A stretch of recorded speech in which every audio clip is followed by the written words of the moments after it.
But so in terms of the domestic terrorism that we have encountered, like what happened in San Bernardino, you make a good point, you referred to just a second ago, that the situation in the United States is really profoundly different than it is in Europe. And in the book you mentioned as basic a thing is that you can drive from Syria to Paris and you can't drive from Syria to the United States. Right. And so by geography, we're protected from a lot of things.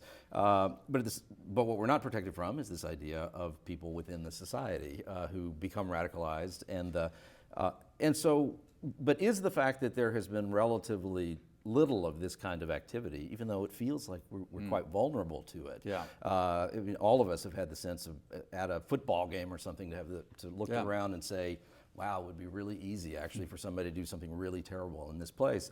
But we've had so little of that. Is that because through our defensive systems and the police enforcement that we're doing a really good job of preventing these things from happening? Or is it just that there aren't very many people who have these impulses? I mean, I think it's a little bit of both. I mean, just to throw out some statistics that are relevant, on 9/11 there were 16 people on the no-fly list, now there are 47,000. There's also more than 1 million people on a larger list of people who would go into secondary screening if they try to get on an American plane.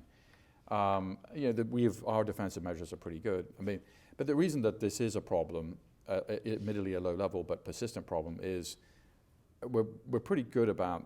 Al-Qaeda hasn't tried to mount a serious attack in the United States since 2009. And so what we're left with are these homegrown militants who are American. They're as American as anybody in this audience or watching this program, who are radicalizing, they don't go to a radical mosque, they don't go to a training camp, they just radicalize sort of in their home environment.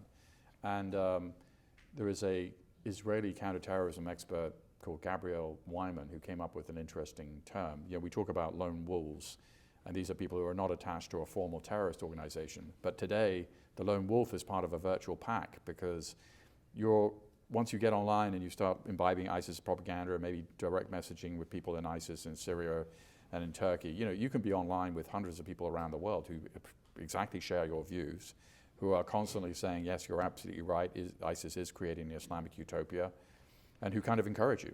So that is the meeting space now. It's a virtual meeting space and a virtual echo chamber, and unfortunately it's quite effective.